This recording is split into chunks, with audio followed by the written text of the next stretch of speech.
दिया महाराज। और फिर तो यहाँ सब लोग इतना रोए हैं महाराज, भारी कष्ट हुआ। हिमालय राज की स्थिति खराब हो गई, गिर गए, रो पड़े। मेरी बेटी जा रही है, मेरी उमा जा रही है, मेरी गिरिजा जा रही है, मेरा कितना ख्याल करती थी, मेरी कितनी देखरेख करती थी। विदाई का प्रसंग ऐसा होता है कि इसमें सब रो पड़ते हैं। कोई कितना भी पत्थर दिल का बाप हो, बेटी के लिए रो ही पड़ता है। जानकी को विदा करते समय जनक कैसे रो रहे थे, कितने ज्ञानी पुरुष थे बताइए आप।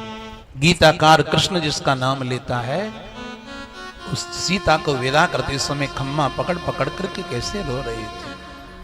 मेरी बेटी जा रही है, सीता जा रही है, जानकी जा रही है। पार्वती को विदा कर जिस समय हिमालय राज कैसे रो रहे हैं। शकुंतला को विदा कर जिस समय एक साधु रो रहा था। संसारी रोवे तो रोवे, लेकिन बेटी की विदाई ने एक साधु को रुला दिया।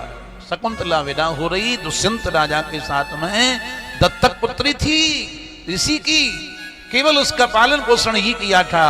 और जब वो विदा हो रही थी तो कण्व नाम के ऋषि फूट फूट के रो रहे थे, बेटी तू जा रही है, तेरी बहुत याद आएगी, बहुत याद आएगी। पिता सारे परिवार की देखरेख करता है, लेकिन पिता की देखरेख उसकी बेटी करती है, बेटी करती है। इसलिए पिता को बेटी की याद आती है। जब तक मैं ऑफिस से नहीं आता, दफ्तर से नहीं आता, दुकान से नहीं आता, मेरी बेटी बार बार देखती रहती, मम्मी पापा नहीं आए, पापा नहीं आए, कब आएंगे। तो बेटी खाना खा ले, नहीं माँ वो आएंगे, उनके साथ ही खाएंगे, उनके साथ ही खाएंगे। शिव पुराण में उल्लेख है इस चीज का। यदि कोई कुंवारी कन्या अपने पिता के साथ एक साथ भोजन करे ना, एक थाली में भोजन कर लेना, तो पिता की भावई को, बुरे वक्त को, पिता के आने वाले बुरे वक्त का वो पुत्री हरण कर लेती है। शास्त्रों में बाप बेटी को एक साथ भोजन करने के लिए तो अधिकार है।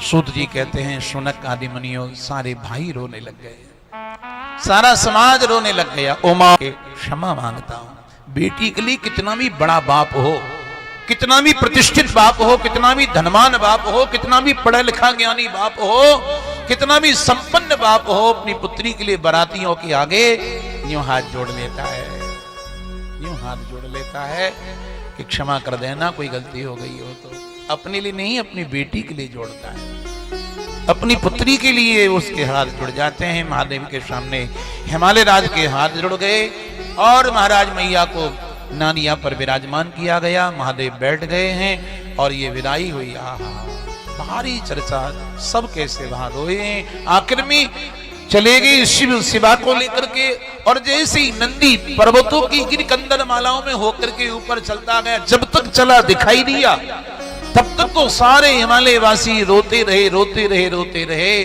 और जब नानिया का दिखना बंद हो गया, तब सब रोते रोते अपने घर में आए हैं और अचाड़ खा करके हिमालय राज गिर गए। अब आंगन खाने को दौड़ रहा है, दीवाने खाने को दौड़ रही हैं, बिटिया चली गई, बेटी चली गई। हाँ, उसकी याद में माँ बाप कैसे रो रहे हैं, कैसे रो रहे हैं। बेटी की विदाई के बाद में आंगन खाने को ही दौड़ता है। जब तक बेटी का ब्याह नहीं होता, पिता में जाने कहां से ताकत आ जाती है, कहां से शक्ति आ जाती है, कहां से पैसा आ जाता है। कपड़ों पे ध्यान नहीं देता, खाने पीने पे ध्यान नहीं देता, है ना, दुकान व्यापार पे ध्यान नहीं देता, सारी तैयारियां। और जैसे उसकी बेटी विदा होती है ना, सारी शक्ति ले जाती है बाप की, सारी ताकत ले जाती है। बेटी विदा करने के बाद में पिताजी टूट जाते हैं। टेंट वाला बोले ना, हलवाई बोले ना, हमारा हिसाब कर दो, तो पिता एक ही बात कहता है, 2 दिन मुझे अकेला छोड़ दो, मेरे पास मत आना, मैं बहुत थक गया हूं, मेरे पास खुद नहीं आई, मुझे अकेला रहने दीजिए, मैं बहुत थक चुका हूं। उसकी शक्ति चली गई ना, उसकी ताकत चली गई ना, उसकी बेटी चली गई ना, जिसको देख करके उसमें शक्ति आती थी, बल आता था। ऐसी सी तैयारियां करूंगा, ऐसी व्यवस्था करूंगा, ये दूंगा, ये दूंगा। और जब वो चली गई, शक्ति चली गई, तो पिता टूट गया। खैर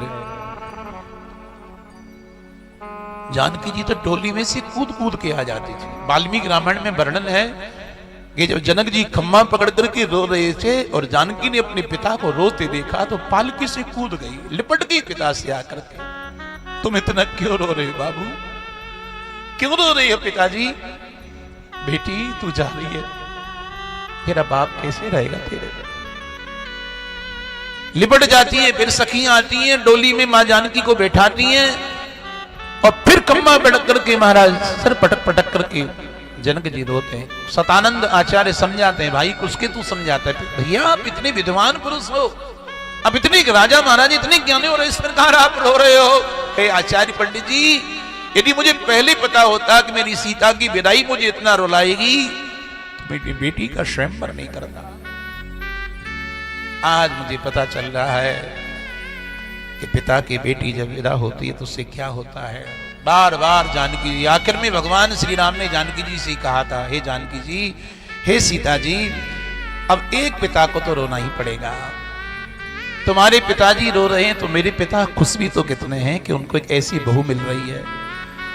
रात दिन नगर को सजाया जा रहे हैं। अयोध्या में मेरी तीनों माताएं तैयारी कर रही हैं, सारा नगर सजवा लिया कि आज बहू आ रही होगी, आज बहू आ रही होगी, आज बहू आ रही होगी।